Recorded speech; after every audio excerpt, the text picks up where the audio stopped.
Really a pleasure to serve in this capacity. I've been here since 2016, and my last park was Boston African American Historic Site.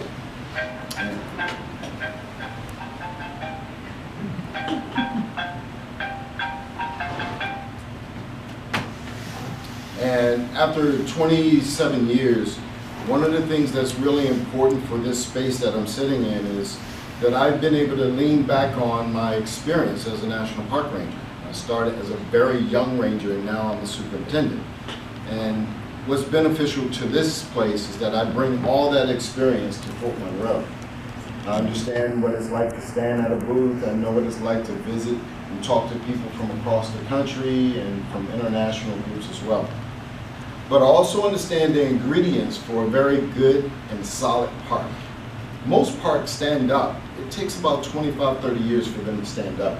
I think we're now in our 8th year. And if you drove through the front gates, there's new signage here at the fort. And that's a collaboration between the National Park Service, the Army, and the City of Hampton. So these 5 things are, you're going to hear me talk about them wherever I go because they're the roots to any successful park. Partnerships absolutely is important. The National Park Service does not function by itself. It needs its partners. Youth engagement. All last year, we tapped into all kinds of programs to really get the community involved in this space. Of course, diversity is a key component as well. Resource management. Matter of fact, resource management actually moves to the front. When I arrived, I had roofing issues, I had piping issues, I had no Wi-Fi, I had barely any internet. So 2 years in, we got all that stuff fixed. And we're still working to make this place a much better place. Then, of course, the National Park Service mission is really important to educate people why the National Park Service sits in their backyard. Our main job is to preserve, protect, and interpret. But embedded inside that mission is recreation. So that's a component too. And I think I've tried to do that over the 2 years. Last year, we know that the board, the Fort Monroe Authority, voted to transfer 40 acres of land.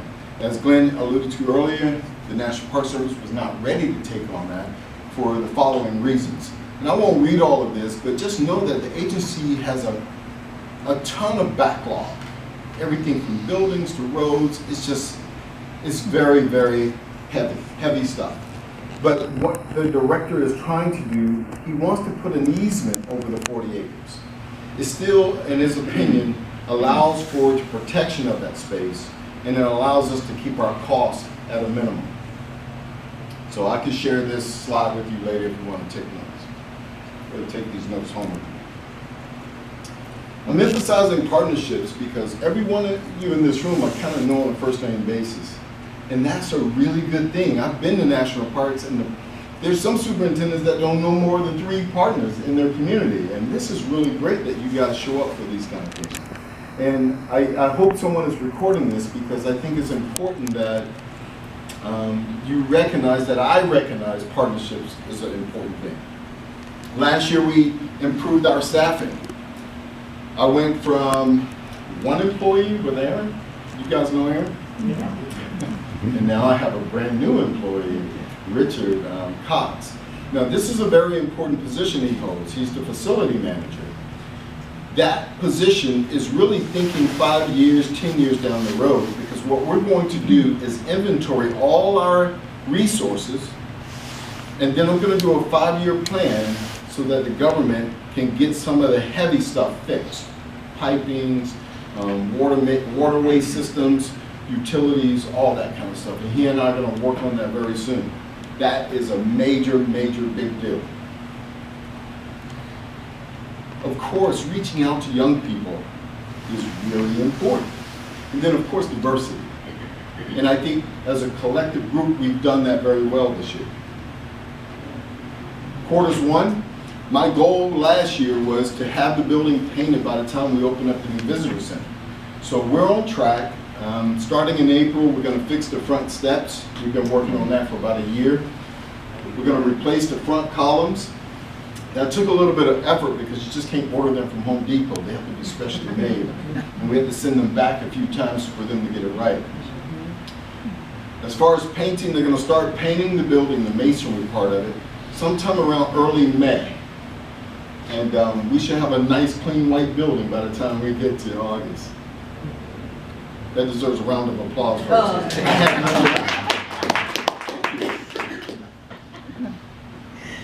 Then, of course, volunteer program. The reason why I put this in here is because we have new signage. We have people who are donating their time.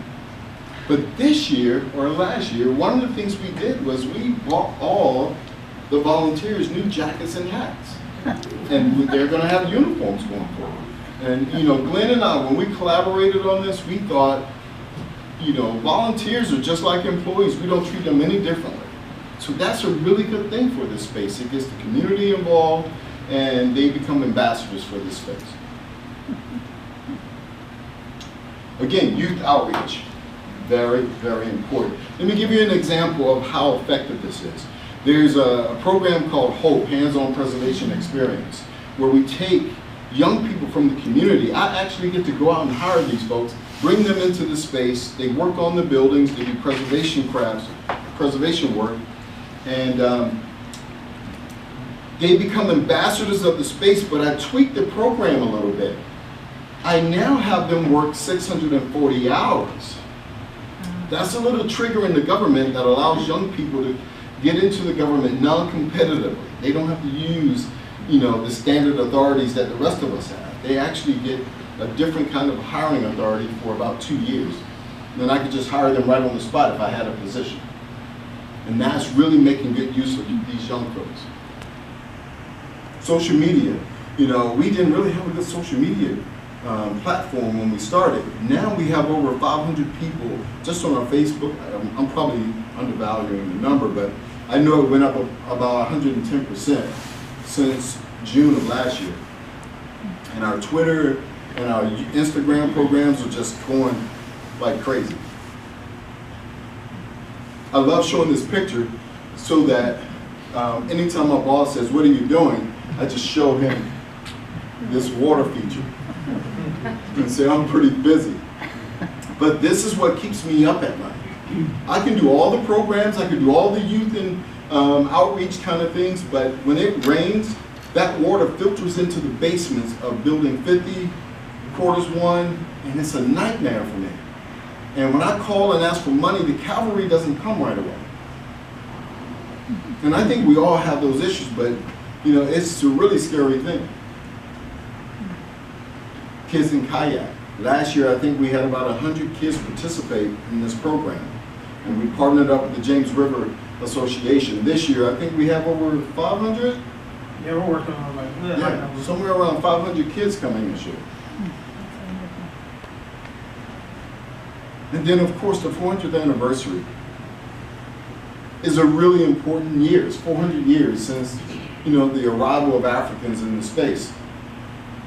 And it's a real opportunity for the nation to pay attention to what happened here at Fort Monroe. And I think with this community, we're going to show the world for 15 minutes why we're special, right?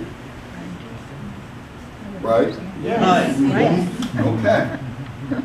But I'm excited to be partnering up with the Fort Monroe Authority to open up a brand new visitor center. Just think about this. When people go across that bridge, they're going to stop here, no matter which direction they're going. And it's wonderful, and I love it. As a result of the 400 years, there's been a commission established. 400 Years of African American History Commission. It's a 15-member committee. That committee is designed to showcase and highlight the impact of slavery since 1619. Now, our job is also to kind of talk about, you know, well, I wouldn't say talk about, to find researchers that can delve into this topic a little bit more. 400 years is a long time, and I think we're just starting to grasp what the impact of slavery really had in this country. So we're excited about that. Also, I put together a commemorative brochure with the help of my staff and the Fort Monroe Authority. And I don't have any with me today, but if you want to stop by the office, I'll be happy to give you one. It's a nice keepsake, and I think you're going to enjoy it. Questions? Yes, sir. I noticed the list of partnerships, and I did not see the Comprehensive Historical Society. Yes. And they are a very good partner. I didn't have time to list all the partners on the PowerPoint slide. Fair enough. I just wanted to give everyone a sense that, partnership is a key component of my mission. But yes, the Contraband Society, I will always call them a friend and a partner. Yes, sir.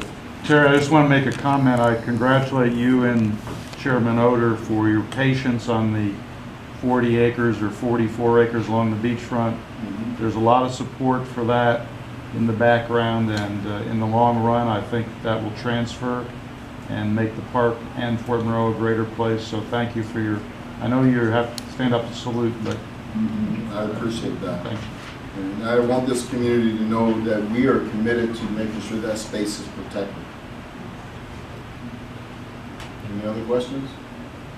Thank you for your time.